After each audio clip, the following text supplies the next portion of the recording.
Olá, vamos falar um pouquinho a respeito do Barroco, gente. O que é o Barroco? É um movimento da literatura do período colonial brasileiro. Ah, mas é só do Brasil? Não. O Barroco acontece na Europa e acontece no Brasil também, tempos depois.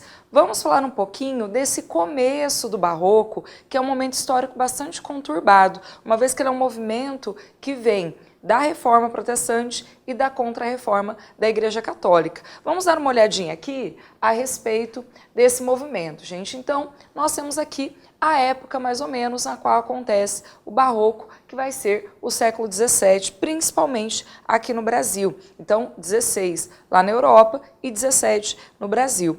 Esse movimento tem como principal característica o dualismo. E o que é o dualismo?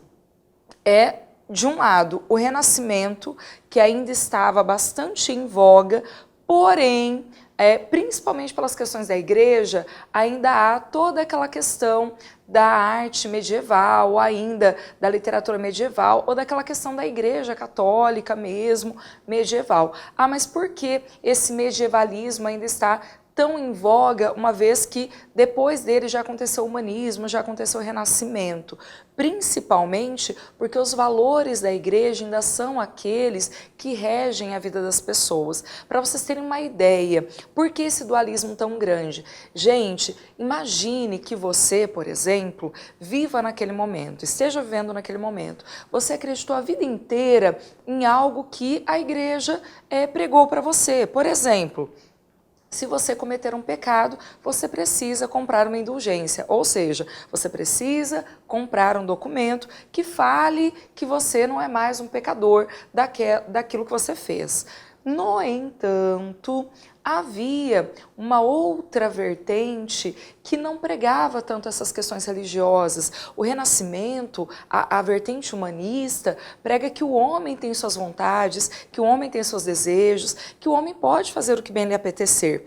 Porém, essa ideia, por um lado, da igreja e essa outra ideia do renascimento, do humanismo, vai deixar um homem bastante em dúvida. Ele não vai saber para que lado correr. Ao passo que ele quer cometer um pecado, ele não quer também porque ele tem medo de ir para o inferno e não ser salvo. Então isso é algo que deixa o homem bastante confuso. Então por esse momento aí, nós chamamos o homem barroco de um homem dualista, de um homem ambíguo.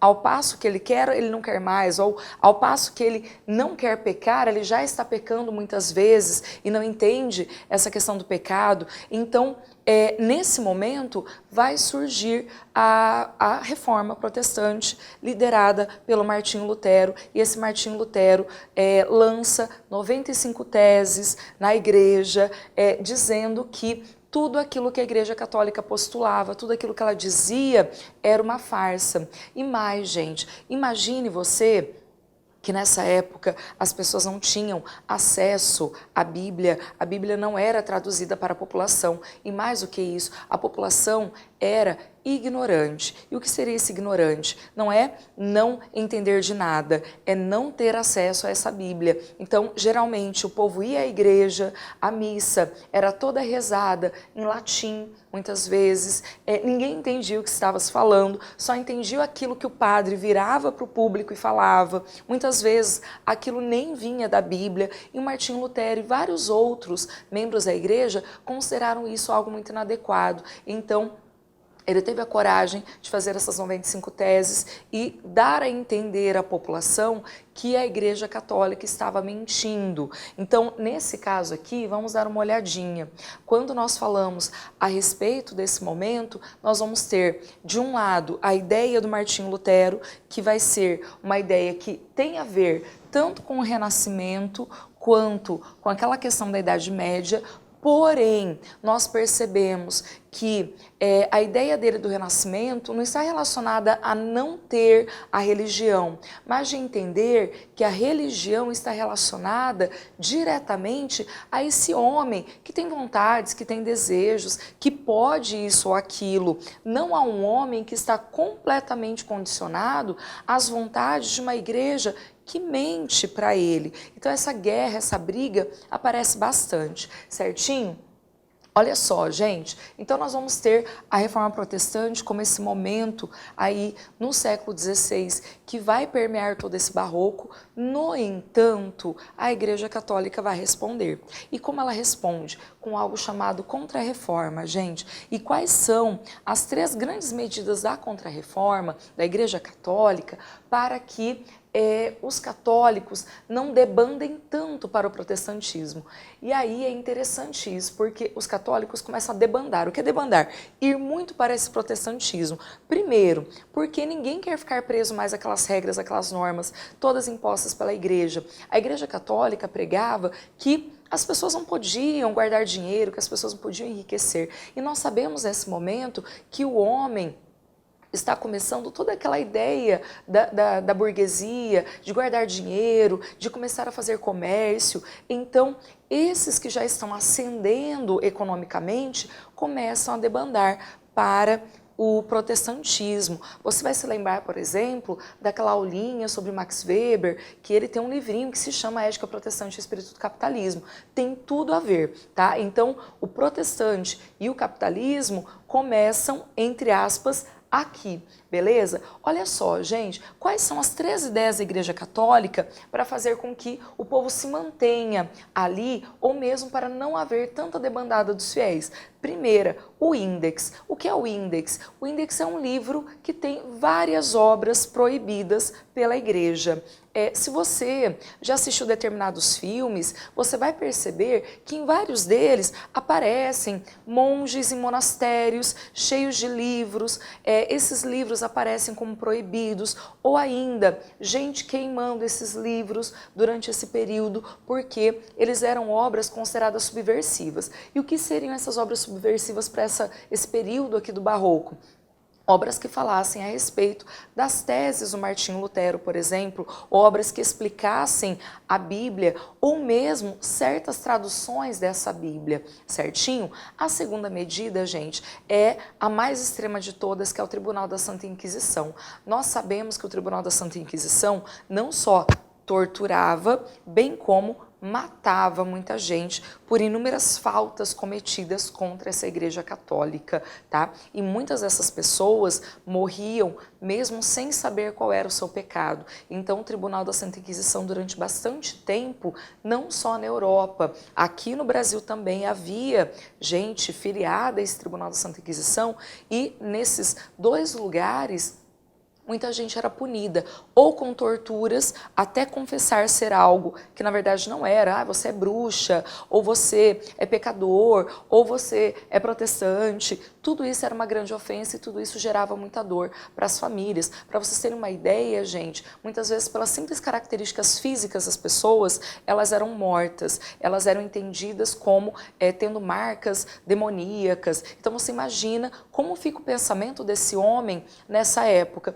Por que eu estou falando todo esse contexto histórico? Exatamente para você entender a obra literária, como o homem vai se comportar nessa obra literária, principalmente porque o contexto histórico leva a toda essa pressão. E o terceiro aspecto vai ser a Companhia de Jesus. E por que ela é extremamente relevante? Porque enquanto isso tudo está acontecendo na Europa, para onde a igreja está mandando os seus padres? Principalmente os jesuítas, porque nós sabemos que jesuítas vêm de Jesus, aquele que caminha, que não tem igreja, que anda para lá e para cá. Então, para onde a igreja está mandando esses jesuítas? Principalmente para as suas colônias. Então, no caso, Portugal manda jesuítas para o Brasil, manda jesuítas para a África, manda jesuítas para onde é a Índia. E vários outros países, como Espanha, por exemplo, mandam para outros lugares da América Latina, exatamente para angariar mais fiéis. Então, enquanto se perde fiéis ali na Europa, ganha-se fiéis nas colônias e na base da imposição. Então, impõe-se essa religião cristã católica e faça com que esse indivíduo pague dízimo, contribua para a igreja, porque a igreja não pode perder só fiéis. A questão não é só a salvação das pessoas, né, gente? O problema aí, na verdade, é ganhar uma graninha também. Então, isso tudo é denunciado pelos autores que aparecem durante essa obra aqui do Barroco, beleza? Vamos ver algumas características do Barroco que permeiam a obra europeia e a obra brasileira, ok? Olha só, gente.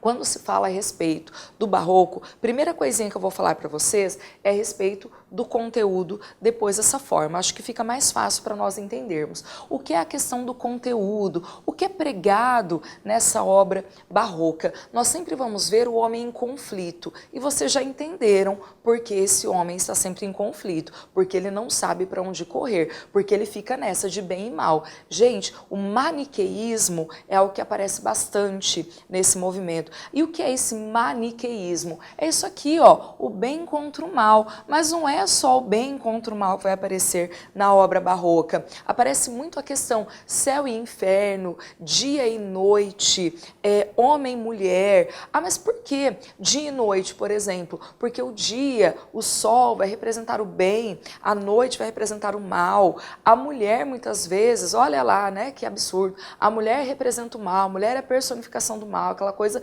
bíblica de que a mulher traz o pecado. Então a gente vê muito na poesia, seja a poesia do Boccaccio, por exemplo, lá de Portugal, ou na poesia do Gregório de Matos aqui, que ele só pensa em pecado porque a mulher existe, por exemplo, ou ele só peca porque a mulher está lá toda bonita para que ele pense absurdos com ela. Então, a mulher muitas vezes aparece sim com essa representação do pecado na obra barroca. E vários outros termos, gente, sempre vai haver essa questão dualista, tá? Então o bem contra o mal é representado em vários outros termos, em várias outras analogias linguísticas. Belezinha? Olha só, gente, e o que é essa consciência da efemeridade do tempo? Isso aqui é ótimo, porque pensa só, imagine você que você fique pensando assim, eu preciso pecar, ou ainda, vamos melhorar isso? Eu quero pecar, tá? Mas ao passo que você pensa, eu quero pecar, você fica pensando,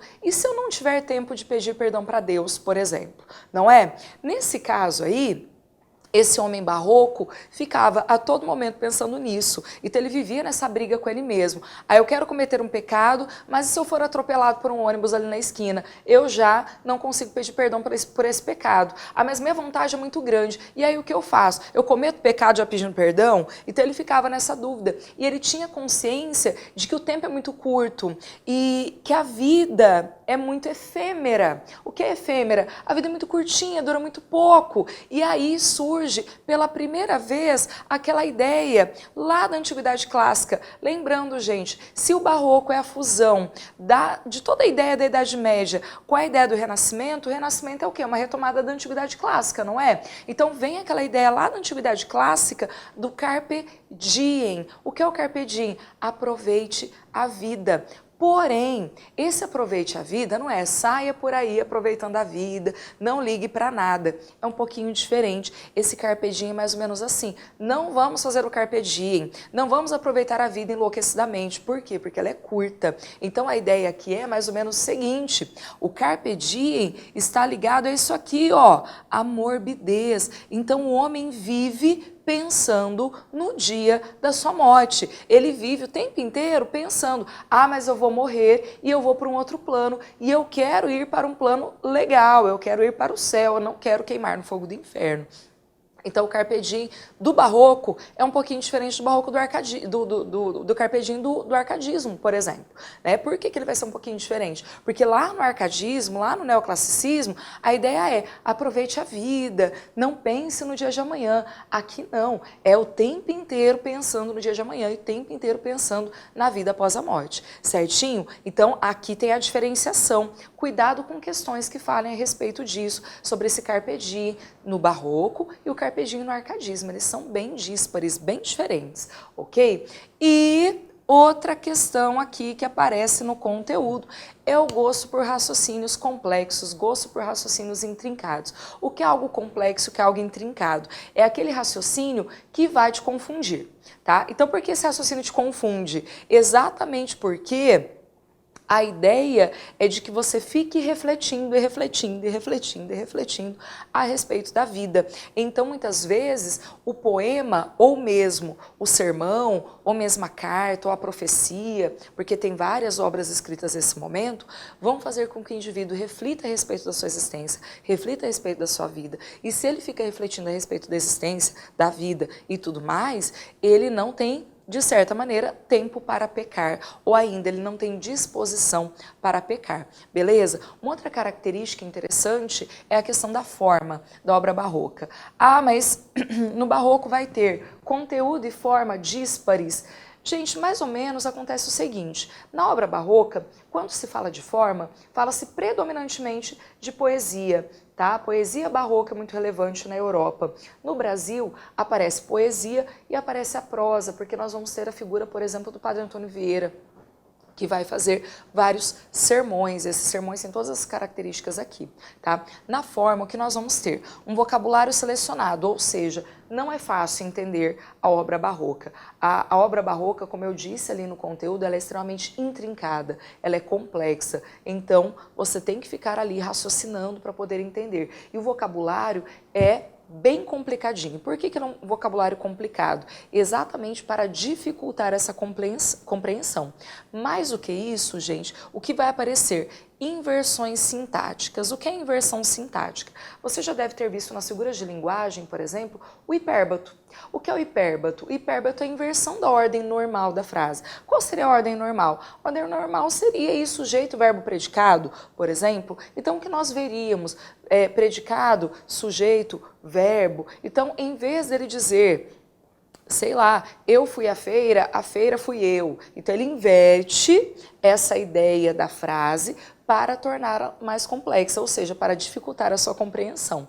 E isso tudo está dentro da estratégia do movimento. Claro que tem inversões sintáticas mais elaboradas e inversões sintáticas menos elaboradas. O hipérbato é uma mais tranquila, por exemplo, e o Gregório de Matos, lá na nossa poesia, vai utilizá-la pra caramba, tá? Figuras de linguagem que aparecem muito. Metáfora. Lembra o que é metáfora, gente? Metáfora é quando eu invento, quando eu crio uma outra significação para uma determinada palavra, não é? Então, se ele cria, por exemplo, que aquela mulher é um anjo, ele pode dar a entender que ela é o anjo que tenta e não o anjo que guarda. Então, a metáfora é dele, é do poeta, é do eu lírico. Então, geralmente, nós temos que ficar muito ligadinhos nessas metáforas, porque elas não são metáforas como nós estamos acostumados. Elas não são metáforas simples, elas são metáforas mais complexas, mais intrincadas mesmo. Outra característica é a antítese. Lembra que eu falei para vocês que o barroco tem um dualismo? Lembra que eu falei que ele tem uma ambiguidade? A antítese é o quê? A antítese é o jogo de palavras contrárias. Por exemplo, dia e noite. E o que vai ser o paradoxo? Que vai, vou colocar aqui uma flechinha, ó. Paradoxo. Porque geralmente o povo acha que antítese e paradoxo são a mesma coisa. Não são. Antítese é quando as palavras têm o sentido contrário apenas. O paradoxo é quando nós temos toda uma construção de ideias contrárias. Então, por exemplo, a antítese seria dia e noite. E o paradoxo seria, por exemplo, mentir sinceramente. Viram como é um pouquinho mais complexo o paradoxo? Tem como mentir sinceramente? O pior é que tem, né, gente? E a hipérbole. Hipérbole é o quê? É o exagero, é o absurdo. Então eu coloco, por exemplo, Deus me perdoe, eu me jogo aos seus pés para que você me perdoe. Então isso é uma hipérbole, é dar a entender que eu estou profundissimamente arrependido. Viral, profundissimamente. Isso é hipérbole, é o exagero. E aparece pra caramba, porque o barroco é um movimento de exagero. Só lembrando, gente, o barroco, só para vocês entenderem um pouquinho do que ele vai significar, ele é um movimento que trabalha com essa ideia do exagero exatamente para você entender como esse homem da época vivia nos extremos, tá? Então, ao passo que ele estava de um lado, ele também estava do outro. Então, ele vive esses extremos do bem e mal, ele vive esses extremos da fé e da falta de fé. Isso tudo num dia, tá? Então ele está a todo momento no ápice da sua emoção, no ápice do seu sentimentalismo, certinho? Sugestões sonoras e cromáticas, então geralmente na poesia aparecem algumas relações com sons e relações com cores que estão é claro, relacionados ao pecado e ao perdão, e as construções complexas que eu já falei ali no conteúdo, não precisa ficar falando mais. Olha só, gente, o que nós temos aqui no barroco que constrói um pouquinho o movimento? O cultismo e o conceptismo. O que é o cultismo e o conceptismo? São duas linhas de raciocínio que vão permear esse movimento, tá? Cultismo. O que vai ser o cultismo? O cultismo, chamado também de gongorismo, vou ficar aqui, ó. Vai ser o quê? Vai ser uma linguagem que trabalha com a ideia de que a forma é mais importante que o conteúdo.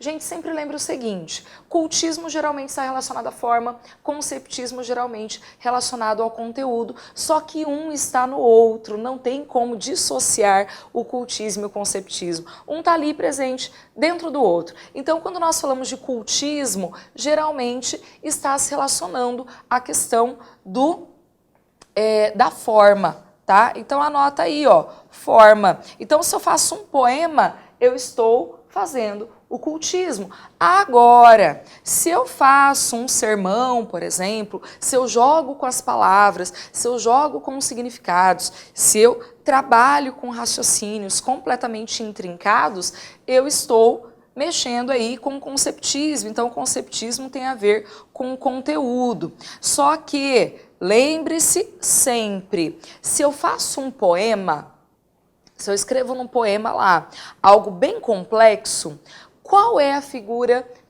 predominante? O cultismo ou o conceptismo? Se eu faço um poema, então eu tenho que lembrar, ó, é forma. Por mais que o poema seja complexo, forma, ele é predominantemente cultista, mas ele não deixa o conceptismo de lado. Agora, se eu estou lendo um sermão, por exemplo, do Padre Antônio Vieira, ele tem raciocínios extremamente complexos. Nesse caso, ele é predominantemente conceptista, mas o Padre Antônio Vieira não escreve desleixadamente, ele escreve de uma forma muito organizada, ele escreve em parágrafos, usa uma pontuação coerente e tudo mais. Ou seja, o sermão é predominantemente conceptista, mas ele também não descuida do cultismo. Então, toda obra barroca vai ter sempre os dois, mas há uma predominância, certinho?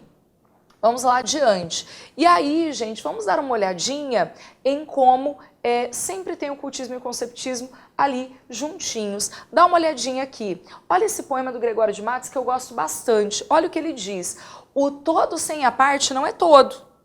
A parte sem o todo não é parte. Mas se a parte faz todo sendo parte, não se diga que é parte sendo todo. Aí você olha assim, bem, eu não entendi. Ah, chegamos aí à ideia do conceptismo. Se você não entendeu, ele é um poema barroco, tá? Vamos de novo. Olha só. Primeiro, se ele é feito em forma de poema, ele é cultista, não é? Agora, se ele tem essa ideia complexa, ele é conceptista também? Olha o que o Gregório de Matos diz. O todo, olha, todo sem a parte não vai ser todo. Não vai ser todo. A parte sem o todo não vai ser parte. Então pensa aqui comigo, se você tem uma pizza, né? Pensa aí que você tem uma pizza. Será que o horário é bom para falar disso? Olha só, tem uma pizza, tá? E você cortou essa pizza. O todo sem a parte não é todo. Comi um pedaço da pizza aqui, ó. A pizza já não é mais todo, beleza? A parte sem o todo não é parte, tenho só a fatia da pizza. Se eu tiver só a fatia, ela não é mais uma fatia, ela vai ser o todo, ela não é mais a parte. Olha só o pensamento dele. Mas se a parte o faz todo sendo parte, não se diga que é parte sendo todo. De quem que ele está falando? Ele está falando do cristão. Tá? Esse cristão que participa da igreja, que precisa do Espírito Santo. Então ele está dando a entender, olha isso aqui, em todo sacramento está Deus todo, ó, no sacramento está Deus inteirinho. E todo assiste inteiro em qualquer parte. O que ele está querendo dizer para a gente? Deus não está só dentro da igreja, por exemplo. Tá? Ou ainda, que você não precisa necessariamente ir à igreja, ir a uma religião para que você encontre Deus. Então ele está querendo mais ou menos dizer isso. Ou ainda que você não existe sozinho, Deus não existe sozinho, o Espírito Santo não existe sozinho, precisa de todo mundo. Só que cada um existe de maneira individual. Ai, mas já está muito complexo isso, né? E feito em partes todo, em toda parte. Então, olha só, Deus está em partes em toda parte, porque ele é onisciente, onipresente, onipotente, e em qualquer parte sempre fica todo. Então, ele está dando a entender para a gente que para buscar a Cristo, para buscar a Deus, não precisa necessariamente estar na igreja, ou ainda, para buscar a Cristo, você não precisa necessariamente ter certas características que a igreja exige de você, tá? Então, o cultismo e o conceptismo funcionam dessa maneira. Entenderam, gente? Então, essas são as principais características aqui do movimento barroco. Para finalizar, olha só, nós temos também a ideia do silogismo e do sofisma, só para a gente entender um pouquinho, tá? O silogismo e o sofisma aparecem mais dentro do conceptismo, tá? E o que vai ser o silogismo e o sofisma? O sofisma é uma verdade que não é tão verdade assim, ela é meio inventada. E o silogismo vai ser algo que parte de uma premissa maior e vai para uma premissa menor. Geralmente na poesia e na prosa tem isso. Olha esse exemplo, gente. Muito grande é o vosso amor e o meu delito, porém pode ter fim todo pecar e não o vosso amor que é infinito. Essa razão me obriga a confiar que por mais que pequeno esse conflito, esperem vosso amor de me salvar. Qual é a premissa maior? O amor infinito de Cristo salva o pecador. Então eu sei disso. Qual é a premissa menor?